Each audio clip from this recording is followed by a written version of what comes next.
to our panel. I hope you've had a great weekend here at Supernova. As the guy just mentioned, I know we're on at the same time as John Harrington, so thanks for choosing us. I'm Katie, so I'm leading the panel today. So basically I tell everyone what to talk about and when to stop talking.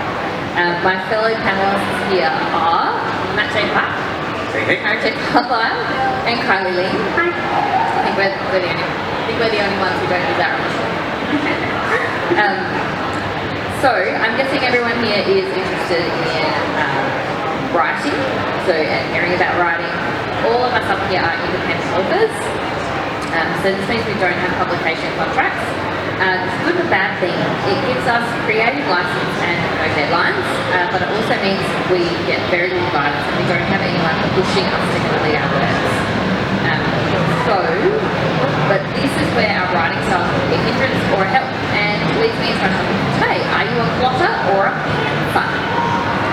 Now, I'm not asking if you're trying to devise a way to overthrow the government, nor am I talking about pulling people's pants down. That's just not nice. I'm talking in terms of writing. A plotter is someone who plans out their work in advance, and a pantser is someone who flies by the seat of their pants. Plotting can be as simple as a couple of sticky notes saying where you think the story will go, to being as complex as what Carly down the end here does, which is a 90,000 word treatment for her epic fantasy novels. My book's not even that long. Whereas pantsing is incredibly simple. You sit down, you write, and you see where it takes you. That's my personal technique. Each technique has different strengths, and there's no right order. When it comes to a creative work, it's much for you as it is for anyone else, and you can't try to stuff yourself in a box to make sure that you're doing it the right way. Anyway, that's enough of my preaching.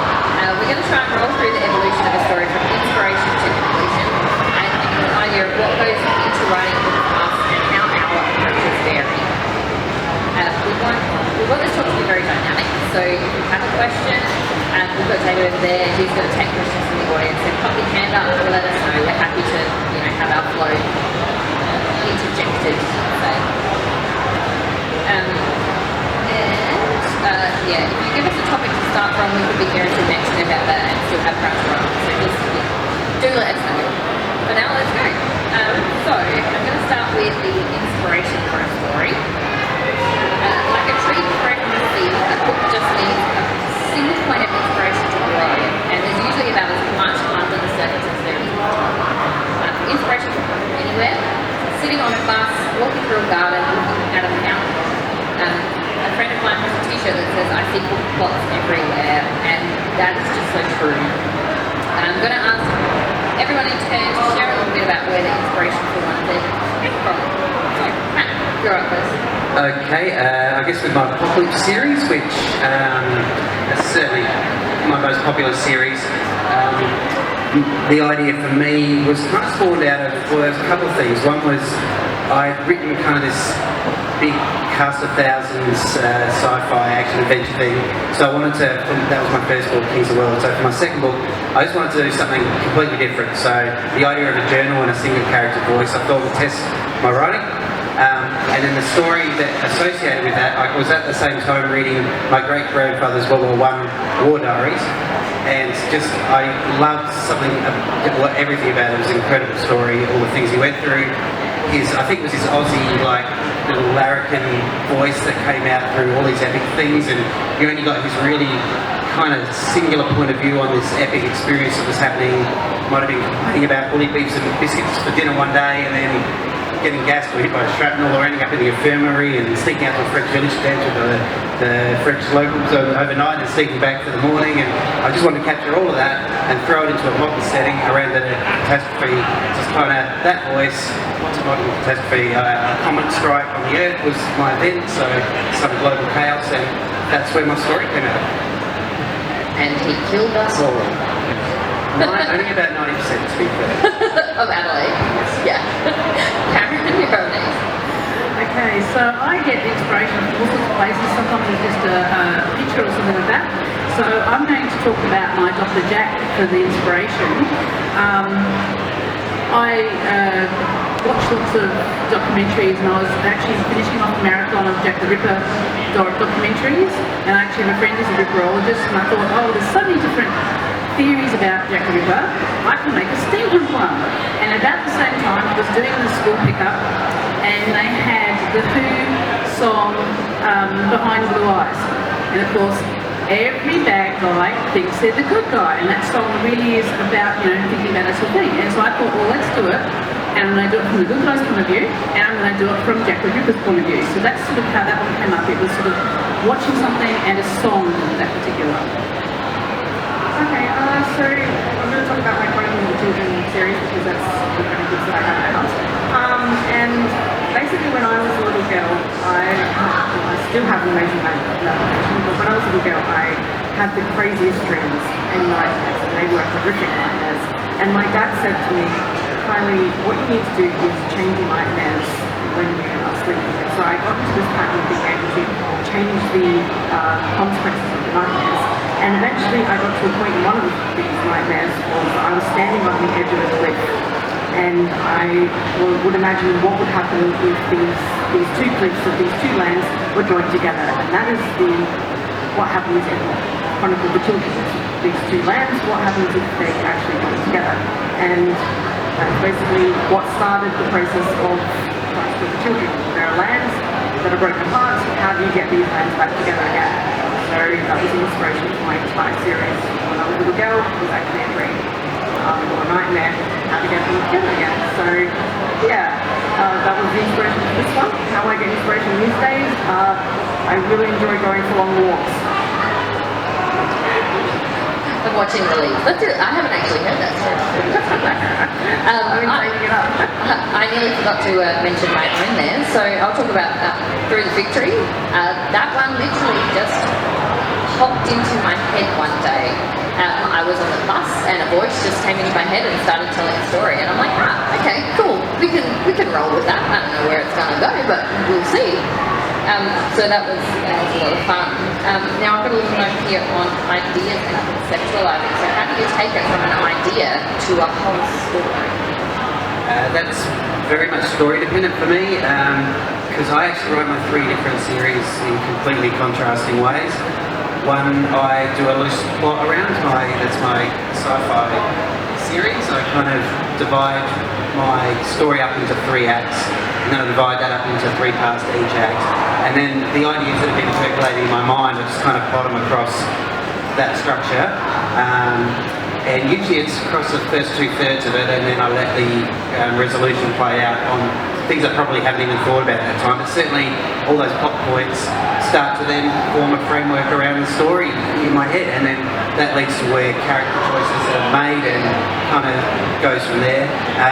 Apocalypse, most of my research on that is essentially about my thoughts around how, like I did a lot of research around the extinction events and thought around how society would work, how it would change if utilities broke down and there was no more food supply. So a lot of research at one end, and that one I just write through. So I pants that completely. And then my Kids Zombie Rising series, I do a full treatment for each book. They're only shorter books, 10 to 15,000 words, but the treatment's up to about 2,000 words. So literally scene by scene, dot pointed all the way through, and then I just I find that an awesome way to write through and smash through those shorter books as well. But yeah, a bit of everything. So that's kind of like, let's see. We jumped. Did we? Sorry, I'll do that. Alright, so once you've got your inspiration idea, you need to populate your story.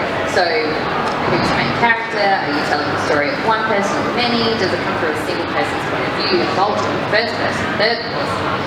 This is obviously pivotal to our story, so how do you make that cool? So we heard a little bit about both sides of the story with Karen, and we heard a little bit about what if Jack is the primary person there.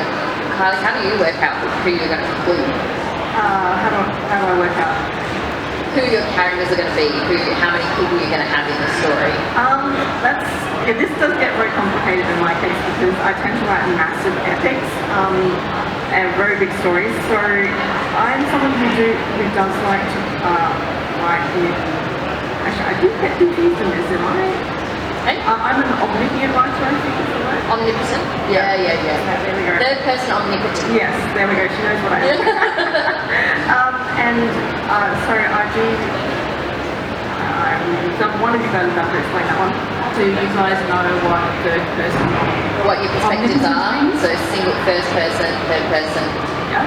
Yeah. So third person is he, she, they. Yeah. Omnipotent is who's read Terry Pratchett? Yeah. So what you've got is you don't actually directly go into anyone's head. You're just telling the story like someone's watching it, and sometimes you can sit on their shoulder and tell a story about what they're doing and what they might be thinking, but you don't actually go into their head and go, this is what they're thinking. And the narrator knows everything. So I'm a bit like that. And yeah, it gets complicated because there's so many characters and you have to keep track of where all those characters are. But what I enjoy about that is I get to know those characters intimately, and I have fun because I'm also an illustrator. I have fun sketching those characters out, and that's really where everything begins for me is sketching and finding out, thinking about who they are, where they came from, all the background information while I'm sketching, and that's really where I begin to form. She does a lot more detail than I do. I just sort of go, who's this person? Oh, they did that. Oh, okay. That's cool. What else? If either of you have anything else to add on that? I'm sort of halfway between, so I'll get an idea, I'll do some research, and from that I'll go, oh, that's a really cool character, I can do that with them, and then I just let that bubble away for a while, and then other characters pop up and things pop up, and then I can start eventually making sticky notes to keep track of them. Yeah, and sometimes you have to stop those people who pop up from trying to take over the story. You can be pests that way. You have to have anything to add. Only that maybe the character's a bit like a ball of string, so you're like the cat's hand and you can never make sure it's got to be moving all the time. So to stay and slow down, you have to throw something in there or whatever to make sure there's still momentum. I think that's all story momentum comes out of that as well. And my little sub question here was names. How do you get names? I'm dreadful. I use a random name generator online. It just makes the decision easier. You just click a button and eventually a first name will pop up that you like, and eventually a second name will pop up that you like, and look, there's a name. I accidentally called in Magic Mama, I accidentally called my main character, I have a husband named Michael Clark. You guys have anything to say on that? Not massively. Like I do think about it a bit, but for me, some people put a lot of brand into the character name. I think you want to think about the history of the name and how it fits in the character and where they are. But I don't know. I'm not like fully on to like hidden meanings or just a sense of belonging to who they are as a person and they're part of the story. I guess. Yeah, I don't want to overcomplicate it. I actually got halfway through a story and realised that I didn't have a name for the character of one of my characters once. I'm like, I should probably get on top of that. Well, I either have a character with the name pops straight in my head and it's there, and I also do alternate history, so I get to cheat, I get to use characters from history and use their names. But I do actually sometimes, I put a name in and if I don't like it, I try it on for size, and sometimes you go, I really hate that name. But I've also got some characters that remain Mr. X or Mr. Y or Mr. XY, Mr. A or Mr. B, until I get to the end and then I go, oh, I need a name. And you've got to, sometimes they present themselves and go, I'm such and such. Yeah, so I'm one of those writers who has hidden meanings in all of my names. And if you are a keen reader, you will find throughout the story that there will be codes in the names. And if you go back in the history of all the stories, you will find a name actually might mean something else in another language. And that character will appear again centuries later, and that name will actually mean something else. So I'm a little bit obsessed that way, that things mean something and they'll translate into something else. So yeah, names mean something in my story. So, yeah. No random name generators for Kylie then. Are there any questions out in the audience so far? No? We're cool? Good, just checking. If you do random names, start at Z and go backwards, but start at A. Oh no, mine won't even do that. I just have a word generator and I just click the button. Like first name, last name, initial, yep, okay. Click, click, click, click, click, click, click. Ah! That works. Awesome. So we sort of touched a little bit on it before, but world building. So of course, a really important thing that you need to decide early on in the writing process is where to set your story. So, whether you're going for past Adelaide, future Adelaide, all sorts of stuff like that. Or, so where it's set is important. So maybe we'll start down the other end with Kylie this time. You want to talk about your alternate world? Yeah, so I tend to write alternate worlds or alternate realities or alternate universes, however you want to put it. So this means I have a massive sandpit. I love the idea of alternate worlds because it just gives you a giant sandpit to play in. And so my main series, Chronicles of the Children, is basically set in a different reality, and everything is different. So the physics is different, and so I don't really know that much about physics, so I tend to go to my dad and say, how can I tweak this? So it does mean you have to find out a little bit about science, but you can get by. Yeah, it's fun being able to have alternate worlds because you're not confined to this reality and everything that happens in this reality. So you can just go, that's because it's a different reality. Yes, gravity doesn't work like that because we're on a different planet. Pretty much. Cool. So yeah, I do have fun that way. And world building is a massive part of my Chronicles of the Children. And for planning, it basically means that, are we up to planning? Yeah, you can talk about that. That's cool. You go there. Okay, so for the world building part, this my book series, I know there's only 3 here. It's going to be about a 9-book series plus a sub-series in between. So I'm getting to a point where I'm needing, there's so many names, so many worlds, so many lands that I have folders full of, and my editor calls them fictionaries. So they're basically folders full of, one land has, this race and, it's full of, this environment, these plants, the rivers, the land, the towns. So basically it's all of that. And I need it because I'm dyslexic and I forget everything. So basically she's got Wikipedia for her worlds in her office on paper. Yeah, pretty much. I'm going to forget everything. That's in book 1, I'll forget it in book 2, so I'll have to go back to the folder to remember it. And it's very important to not change your histories between one book and another. It gets really awkward. Yeah. So that's how you can do it in a giant epic. Keep organised, and it'll be the only part of your office that we organise. Okay, Karen, you've got some alternate paths there. I play in the past, and most recently in the future, but I do a lot of research. Probably everyone's going to say research, whatever you do is important. I do a lot of research into a particular area. So the first one was about Jack the Ripper, the second one was about mummies, the third one was about illusionists from the 19th century. And then the most recent one was set in Adelaide modern day. So I'll go and I'll do research into all of those. And then I'll go, that happened here. What if this changed here? How would that happen? So the first one, I've got 2 separate worlds really. I've got my steampunk alternate history world, and I've got several different series planned in that particular one. And I've got like your normal everyday adventure level of steampunk. Then I've got the next one down, which is the first series, which is sort of a almost Penny Dreadful sort of Sherlock Holmes type sort of level. And then I've actually got another level which is underground, which is the paranormal one. So the other characters don't know that exists. So I've actually got this planning in my head and I know the different areas of that. And that's about as far as I've got to that, other than sticky notes and boxes. In the other one, which is the set Enid, which is set in modern day Adelaide, I've done it where the different worlds all exist, and you can go through cracks between the different worlds. So fairies exist in this world, and demons exist in this world, and something else exists in this world. And as they come through the cracks, you can go either way. So the first one, Enid, is set here with it coming here. I've got a fantasy series set where it's actually in one of the other worlds and we all go to there. So I sort of cheat because I sort of amalgamate the different worlds and have it in different spots. And lots and lots of boxes. So many boxes.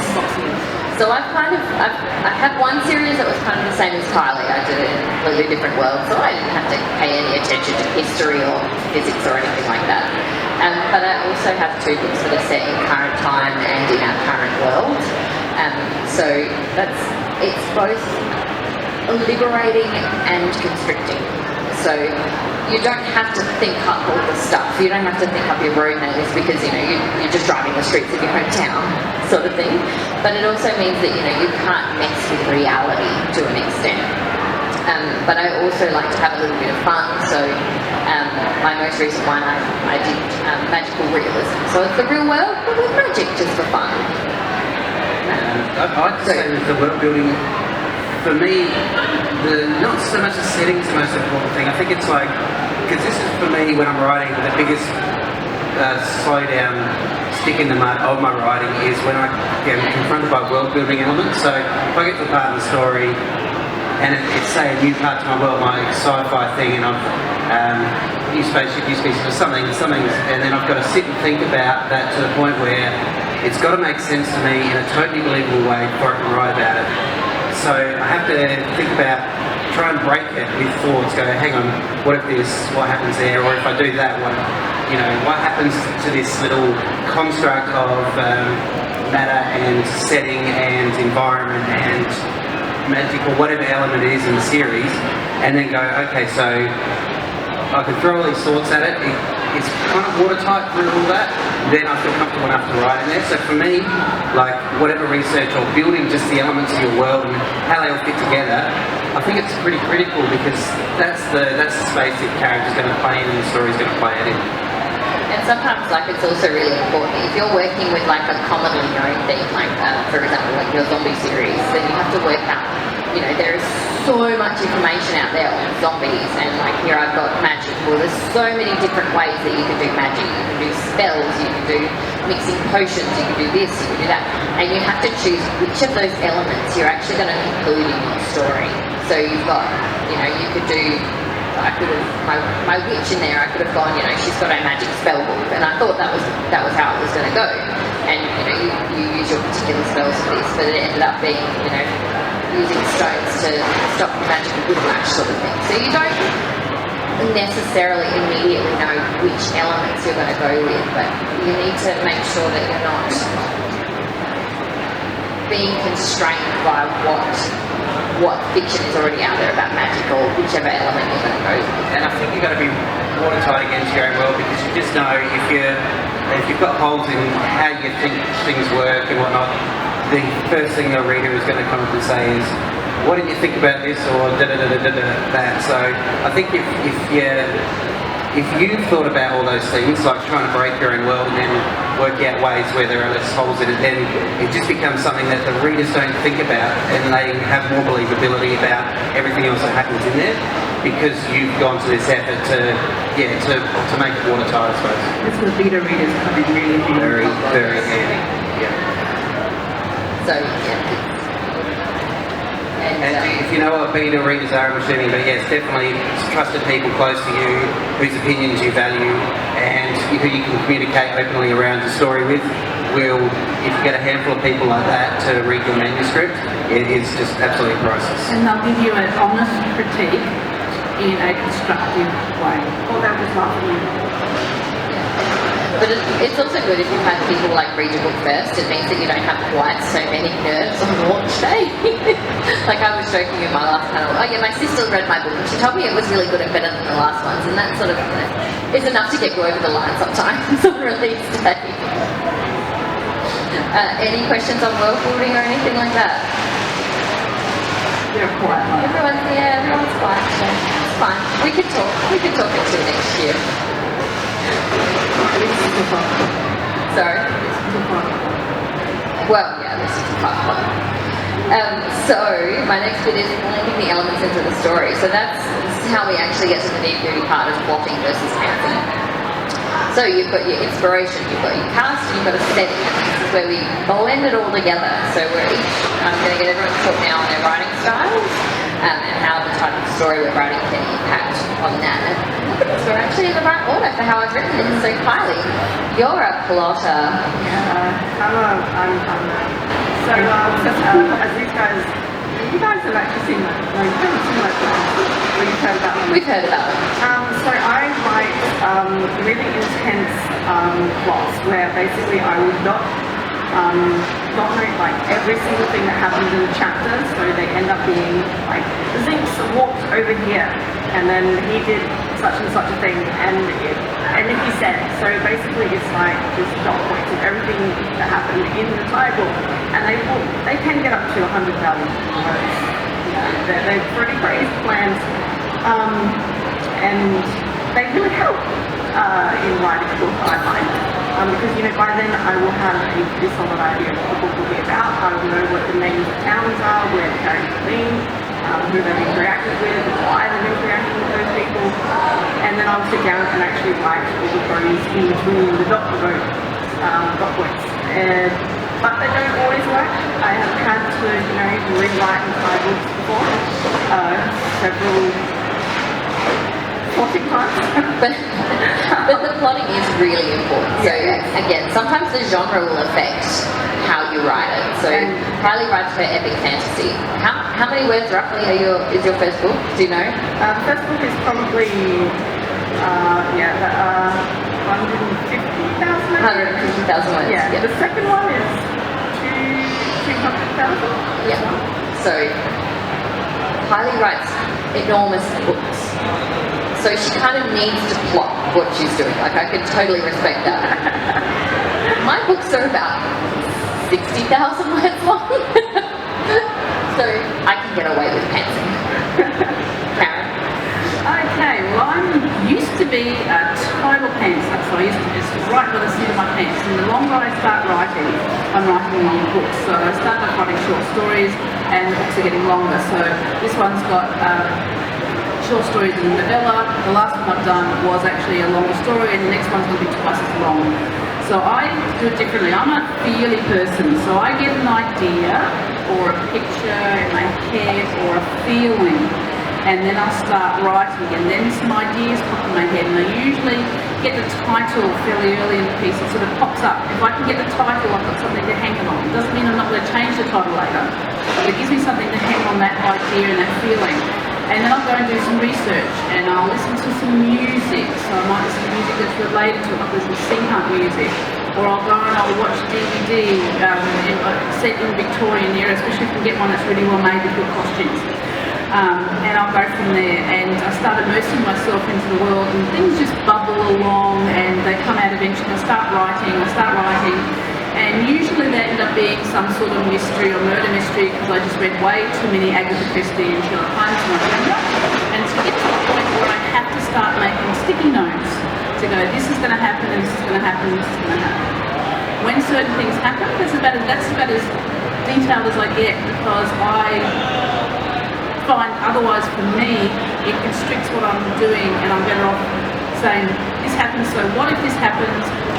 What was the thinking behind that? How's it going to react to the people, and how the character's going to go? For example, I've got this fantasy story in my head, and the longer the stories are, the longer they tend to bubble in my head.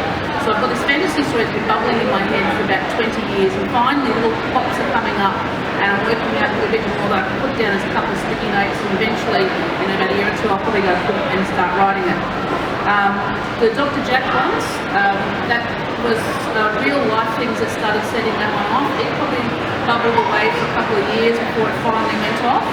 Auntie Enid bubbled away for 6 months. It was quick. She just wanted to be right now. I was in the middle of writing something else. She goes, no, you are going to write me now. So Also, I told you to. yes. Well, I started.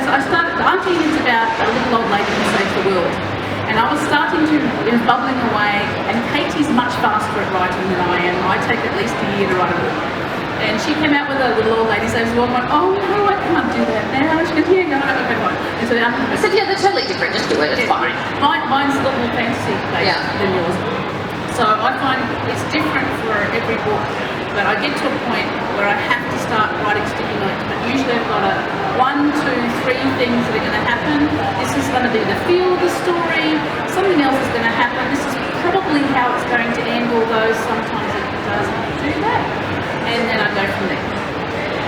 that just made me wonder how you said Agatha Christie then. Like, I wonder how she used to plot, because she wouldn't have had sticky notes. And her mind, oh my goodness. Blackboard? Incredible. Blackboard? So I also use whiteboards. Would she worked on a typewriter? Potentially. I think she handwrote all the stuff too. I actually, also, the way I write is I actually usually handwrite the first draft, but I'm also an artist as well, so I actually I think better with ideas when I handwrite, and then I put that into the computer, and when I edit, I do it with the computer. There's studies that say left brain, right brain, they just don't study. I would love to be able to handwrite first, but I think faster than I write. I'm used to typing, and therefore what I handwrite doesn't necessarily actually always make sense. And I find that I've started writing one word, finished writing another, and it gets kind of awkward to translate back again afterwards. Matt, you like to mix your writing metaphors. Yeah, which I talked about a bit earlier, just the different writing styles for the series. But I will say that I reckon a lot of the stuff where people get into trouble with writer's block, I find, and people I've talked to, because I know a lot of people who are aspiring to write, are writing their first manuscripts or what have you, is quite often where the world building and the plot start to have a conflict. So they'll start writing the story, I guess, and they'll notice, talking back to that world building before, something's broken again, and then this can be a big stumbling point, because it's a real big thing to lose writing momentum, because you go, oh, hang on, now this seems like a daunting task because I haven't really thought about this, and this is a thing that stops people writing forward, I think, which is then if you're having those moments, you either just got to skip on and write forward and don't think about it till afterwards, or go back and solve the world building problem that caused it in the first place, then keep writing. But I think those two things will work really well. But yeah, having talked to a lot of people writing for the first time, this is a massive common problem, I'd say, and that's quite often a really simple solution to move past it and move on. That did actually happen a lot when I was writing through the Victory, because I'll go into it in a second. I'm a procrastinator, so I pants and I procrastinate about it, and I do it all at the last minute. And I was writing through the Victory, and I sort of got to a point where I didn't really know where it was going, and that was where I did stop. And I sort of went back and I wrote a few points out what I thought needed to happen, and then that one started rolling a bit more. Did you have something to say? Yeah, I was going to say, I do a lot of, because I do old history, I do a lot of research beforehand, before I even start writing. And so when I get to that point, I sometimes go, and then I'll go to sleep and I wake up and something bubbles to the surface because it's been sitting there all along. Like, for some reason I wrote with Dr. Jack, the Jack character having a red feather in his hair. I couldn't figure out why, and at the end it bubbled up and it ended up being a plot point. And I couldn't figure out why I had the inspector character having clockwork stuff in his office, which is a very steampunky thing, and it got the main character connecting with him because she liked that sort of stuff. And then after I finished the book, I went, oh my gosh, that's because the real Inspector Abeline in Jack the Ripper story, in Jack the Ripper history, it's actually history, was actually a clockworker before he was an inspector, and I hadn't even remembered that. So the subconscious knows it all.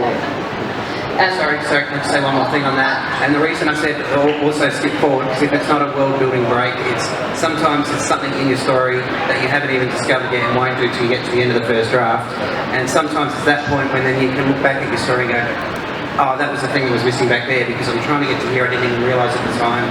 And sometimes just skipping past that whole problem area and writing to the finish will then reveal what solution was to that point. Where you need to put the gun over it, sort of thing.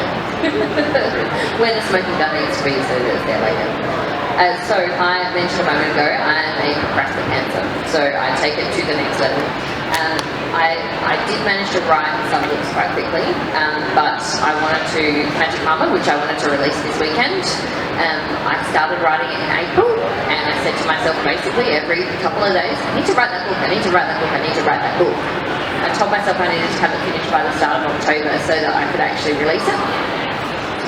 I started writing in earnest on about the 20th of September. And I wrote over half of the book in a fortnight. So, which probably goes to show that what you need to do is, if you want to write, you need to prioritise your writing time. Don't just sit there and spend your evenings playing Sudoku on your phone, because that's never going to get the book written. popular. I never realised. And when I'm writing, I just set myself a little word count a day. It's usually 1,000 words a day. That writes a novel in 3 months, pretty much, 90,000 word novel.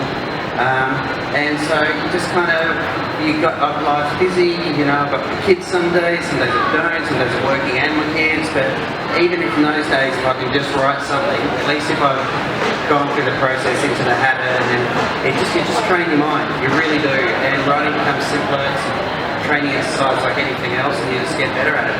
More match fit for writing a novel, I suppose. The quote I do love, I think, comes from Jodie Picoult, and she said, at the end of the day you can edit a bad page, but you can't edit a blank page. Yeah, she does work good. Terry Pratchett also said the first draft is just you telling yourself the story. It's what? Telling yourself the story. Yeah. It's an interesting noise. I didn't really talk about myself at all then. What I do is, when I'm writing, I generally have a vague idea of where the story's going to go. So I say, I'm going to have this character and this character, I'm going to have these 2 other scenes, and then it's all going to sort of come together somehow. There's going to be a bit to string it together. I recently found these little note cards. Karen had kittens when I showed her. She was like, oh my goodness, that's exciting. I bought 10. Yeah. She had to go to the store that I hadn't bought them from because there were none left there. Basically, it's just like a little cue card. So I wrote like sort of my scene ideas on them, basically as they came. So it was a lot of little points and pieces along the way that I found that when I went back to actually write the book, I'd forgotten them. So going forward, anytime I get a little idea, I'm going to write it on a note card, and then when I'm ready to actually sit down and write the book myself, I can just sort of shuffle them into order because the little split ring pops open, put them in the right order, and then go from there. The others also mentioned a lot about doing research and doing research before they go. I don't do that. I research things as I'm going. So I'll be in like a huge stream of thought thing, and then I'll suddenly go, oh wait, I need to know like at what temperature I to work out which point I want to do it. Only 3 hours. Well, no, usually by the time I get to 3 hours I'm tired and I'm falling asleep on my computer. I have actually fallen asleep while writing a story on my computer before. I'll get to the point, and I did actually once fell asleep and started dreaming, and when I got up the next morning, I'd actually started writing like my dream instead of the story that I'd been writing beforehand. I'm a little bit scatty. And you look like I can't top that. I do say I research beforehand to do, but I do sometimes go, I really need to know whether at this particular year they had cufflinks or buttons on their shirt. That's the thing with history, where sometimes it's better to just make up your own world. Some people don't care, but I've also been involved in since the 80s and reenactment, historical reenactment, so I care. And in steampunk, there's enough people that will notice if I'm wrong. It is, it's true, and you want to, I was saying in my last panel, you want to make sure that if you're using a sort of fact that you've got it right, because there's nothing worse than getting into a book as a reader and going, you've got this huge plot hole, come on. I was listening to a murder mystery the other week that they'd had someone locked in it, someone had been murdered and locked in a cupboard, and they'd found this woman like 7 years later, and I'm like, you thought she just left, but how did no one smell that? How was no one there and no one noticed? No one walked through the house and went, what is that smell? Sorry? No, they just all moved out of the house apparently, and they're all went there for 7 years. Smell. They didn't get the smell. Yeah, well, probably. Anything else to add on those guys? Any questions from the audience? We're obviously just hitting all the relevant points. We're kicking goals. So, let me check my time. We've got a couple of minutes left. About 5 minutes left. Sorry, yep, I've got my quick fire round of questions. I get asked a lot, when do you write? This, for me, I'm a parent. I work 3 days a week. I sew, I write, I travel to conventions. When on earth do you find the time to write? And my personal answer is when I should be doing the housework. I'm a terrible housekeeper. But as I mentioned before, you have to make the decision that you're going to write. You have to go, right, 3 nights a week I'm going to sit down for an hour at the computer. If I write one sentence, well, at least it's a sentence. If I write a whole paragraph, hey, good on me. If I write a chapter, awesome. But you probably all have. For me, evenings mostly, and it's my rule is before 9:30 I'm not watching anything on Netflix or turning the TV on, so it's only music. So basically go home, have dinner. Obviously, it's when I don't have the kids. I basically just write. I write through to 9:30, and I go relax. You mean you generally stay awake after 9:30? That's when the evening starts. I'm doing it wrong. Okay, well, I have the advantage that I write full time due to certain things happening to pick my job, but I'm also the oldest of all of us up here, so I was able to pick my job, and I have older children that are finishing grade 12, so I have that advantage. So I get up in the day, and I usually get up, I'll have breakfast, I will try to do some housework. I do sort of put things on, and about 10:30 I'll start Stick a load of washing on and put it out 3 days later. Yep. So I'll start writing, and I'll sort of fudge my way through to about 2:30. I say fudge my way, sometimes I write all day, and other days you just won't start. So I have the advantage where I can start doing visuals and photography and other stuff related to the writing, so I can do that. And then I go to the school pickup, which is probably not going to happen anymore since I've changed my writing schedule. But I'm also really not a morning person, so everything will happen, whatever. And then it'll get to about 10 or 11 o'clock, I'll have a shower, and suddenly I get these ideas, and I will start writing again at stupid o'clock at night. So I actually have notebooks beside the bed, notebooks in my bag, because I'm and sometimes Yeah, you really have to take notes when they come to you, or you forget them, and that's it, it's gone. You're like, man, I had such a great story plot, but I've completely forgotten it now. Well, I'm very blessed that I get to work from home, but that does mean that I have to structure my own days. So I basically I write in the morning, and then I actually work in the afternoon, so I do my work in the afternoon. And that's every single day, basically. Well, also breaks in the weekend. Also being a pantser, I sort of wait until the last minute and then completely ignore the housework and my children and my husband for a fortnight straight while I get them through. Supportive other parts are very, very, very important. Mine's currently at my table, selling books for me, hopefully. Okay, so we mentioned before about what we write on. So you write notes, do you use word processor, program, cloud-based, setups? You can go. Okay, so I like collecting notebooks, and I like pens. So I get all these interesting notebooks, and I write them in the handwrite. And when I put it across, I've got a couple of different programs. So I've got a program called Scrivener that I didn't know they run my 1 year, and they had a half price. So I thought, oh, what the hell? People talk about this program, and for me, it's handy because you can separate all of the chapters and stuff like that. I know you can do that in Word, but my brain does not go around with Word. But it's visual, so you can actually have it so it looks like sticky notes on the computer. So that suits me because I'm a visual person. And I do a couple of usually 2 or 3 rewrites in that, and then I put it into Word, which looks totally different. So you'll hear a lot of writing advice on changing the font or something like that because it looks different, and you'll notice mistakes you made. And then I go that way. So I probably end up doing about 5 or 6 major rewrites, but my first draft is probably a lot more complicated. Yeah. You read like every chapter as you go, or go through it in a chapter like fashion. They say you're not supposed to do this, but I tried doing a whole story right through and then going back to the beginning. But I tend to do some and then go back. But I usually have several balls in the air at one time, so I can actually be writing the end here as first draft and then going back here. And I shouldn't do that, but it works for me. We did say there's no right or wrong. Yeah, it works for me. So they say don't do that, but don't do that unless it works for you, okay? Unless it works, yes. For me, writing-wise, I'm currently using Google Docs to do writing straight to the cloud, which is easier. I was writing in Word before that. I couldn't imagine writing by hand, so That freaks me out. And I just find that easy right now. So I've got a couple of different locations that I write from, and I don't want to lose a document. I'm paranoid about losing thousands of words, so it's a good way to do it. Other people you can send copies off, which I'm doing at the moment with the second series of my zombie books. I've got a couple of people just proofing stuff for me, but they can write little tag notes on the side. Beautiful and easy transfer. It's just a great way to work documents out. One thing I did experiment with at the start of this series was doing like voice to text.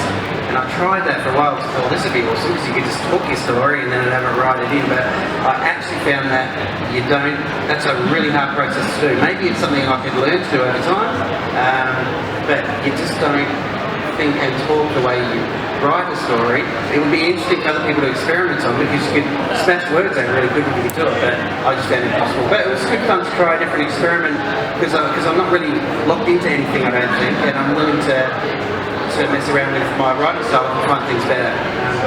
I recently started, just in the last week or so, I started using Word Online. So again, it's the same cloud-based server. You can write on your phone when you're on the go, you can write on a tablet, you can write on your PC. Karen doesn't trust the cloud. That's why she's shaking her head at us. She doesn't like the cloud. I have this love-hate relationship, more hate with technology. So just ask my husband who's in IT. That's why she married him. I just bring my laptop everywhere. I love my laptop. I just type on Word, I grew up on Word, and I just type everything. Just goes. There you go. Do you know how many words you write? How many words do you write? On a good day, 20,000. What? To get 1.5 thousand a day if I'm lucky.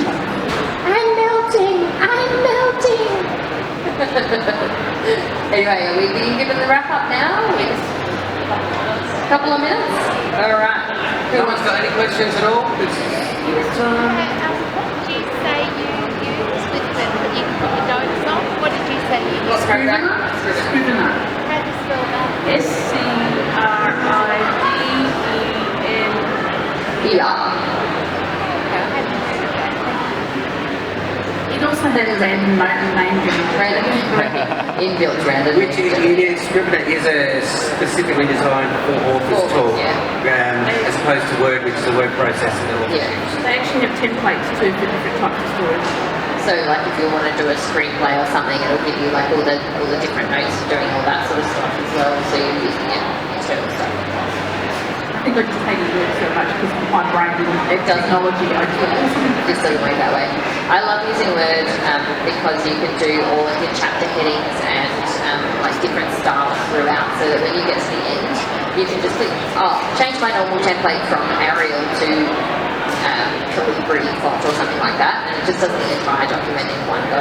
So, and also I find it really easy to navigate with using like the different heading styles. It's really easy to navigate like from chapter 1 to chapter 6 and work out, what happened where rather than scrolling through the entire document. So I think that's all we have time for. Unless there's any more questions. Thank you. Thank you all for coming and listening. I hope we've given you some information. Pop by and have a chat to us if you like. We've got all our bookmarks and details. We're in Artist Alley, so we're in Artist Alley. Go that way. The second last row, and I'm in the last row next to the comic book people. And here's my fun fact before you go, that I think I did some research around this, that about 3% of people who start to write a story actually finish the story that they're writing. So you'll be like an elite performer if you get to write the words at the end of your manuscript. So yeah, go for it. Thanks very much, guys.